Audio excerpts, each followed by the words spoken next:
آج سے 30 سال پہلے لوگوں کے پاس ایک یا دو جوڑے لباس کے ہوا کرتے تھے۔ شادی کے اوپر لوگ کسی سے جوتے مانگ کے لے کے جایا کرتے تھے، یار تیرے جوتے اچھے ہیں، میں نے شادی پہ جانا ہے۔ امیر بھی ایسا کرتے تھے، غریب بھی ایسا کرتے تھے۔ میرا ایک دوست مذاق سے کہتا ہے، پہلے جب کسی سے پوچھتے ہوتے تھے کیا حال ہے، وہ کہتا تھا شکر ہے، آج پوچھتے تو کہتا ہے شوگر ہے۔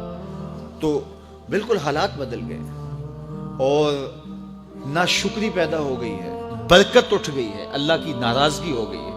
یہ ناراضگی کیسے ہوتی ہے؟ جب ہم اس کے حکموں کو توڑتے ہیں تو پھر وہ ہماری پرواہ کرنا چھوڑ دیتا ہے۔ پھر صحرا میں پڑے ہوئے خشک پتے کی طرح ہوائیں چاہے ادھر اڑائیں چاہے ادھر اڑائیں، اللہ کو کوئی غرض نہیں ہوتی، وہ جدھر مزید دھکے کھاتا پھرے۔ اور اگر کوئی اس کا ہو جائے پھر وہ اللہ کے ذمے ہوتا ہے، اللہ پھر اس کی حفاظت کرتا ہے۔ کوئی میلی آنکھ سے دیکھ کے جائے کہاں کہ کسی میں ہمت کیسے ہو۔ حضرت سفینہ رضی اللہ تعالیٰ عنہ جنگل میں بھٹک گئے تو انسانی بھوک سونگ کے شیر جب حملہ آور ہونے کے لیے قریب آیا تو حضرت سفینہ رک گئے اور شیر کی آنکھوں میں آنکھیں ڈال کے کہا، اور جنگل کے بادشاہ جانتا نہیں میں کون ہوں، میں رسول اللہ کا نوکر ہوں۔ اللہ اکبر۔ صاحب مشکات لکھتے ہیں کہ اس شیر نے دم ہلانا شروع کر دیا، گویا زبان حال سے کہہ رہا تھا تو رسول اللہ کا نوکر ہے تو پھر میں تیرا نوکر ہوں۔ اللہ اکبر۔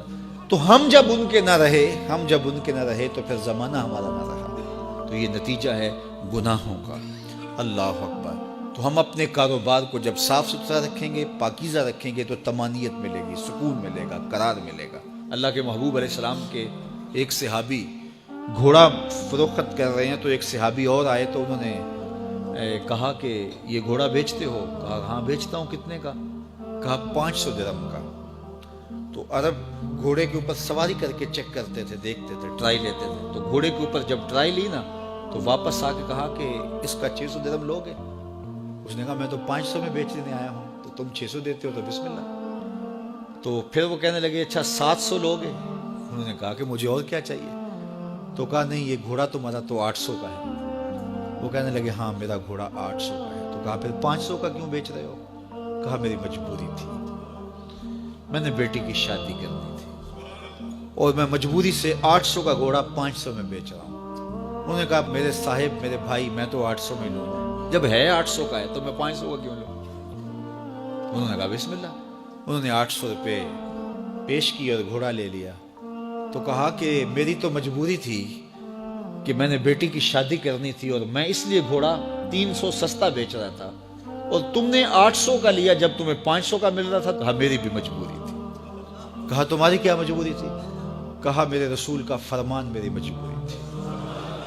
کہا کیا رسول اللہ کا فرمان ہے؟ کہا ہمارے رسول نے ہمیں سودا خریدنے کا حکم دیا ہے، کسی کی مجبوری خریدنے کا حکم نہیں دیا۔ آج تو کہتے ہیں جناب یہ 5 کروڑ کی پراپرٹی ہے، وہ تو مجبور ہے بیچارہ اس لیے 3 کروڑ کی بیچ رہا ہے۔ ہم کہتے ہیں بس ہاتھوں ہاتھ اٹھا لیں۔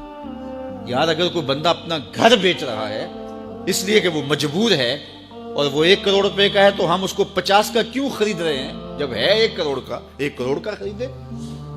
اور جو ساری زندگی لوگوں کی مجبوریاں خریدتے ہیں، فلاں پراپرٹی فلاں کی مجبوری سے خریدی، فلاں پراپرٹی فلاں کی مجبوری سے خریدی۔ کچھ لوگ اس طاق میں رہتے ہیں، کوئی مجبور ہو تو اس سے خریدے۔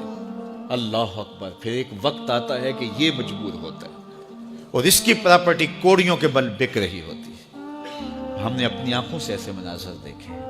تو کسی کی مجبوری نہ خریدیں، سودا خریدیں۔ طاق میں نہ رہیں کہ کوئی مجبور ہو تو سستا بیچے۔ جو اس کی قیمت ہے اس کی قیمت سے لیں، پھر دیکھنا کہ عرش کا رب اس کے اندر برکت کتنے ڈالتا ہے۔ شیخ سعدی فرماتے ہیں میں رود بار کے جنگل میں تھا تو ایک آدمی چیتے پہ سوار اور ہاتھ میں سانپ کا کوڑا پکڑا میرے پاس آ کے رکتا ہے۔ تو سانپ کا کوڑا ہاتھ میں اور چیتے پہ سوار، تو میں ڈر گیا۔ جب میں ڈر گیا تو وہ مسکرا پڑا۔ اس نے کہا سعدی ڈر گئے ہو؟ میں نے کہا بات ہی ڈرنے کی ہے۔ کہا تو خدا کا ہو جا، خدا کی خدائی تیری ہو جائے گی۔ تو اس کا ہو کے تو دیکھ، زمانہ تیرا ہو جائے۔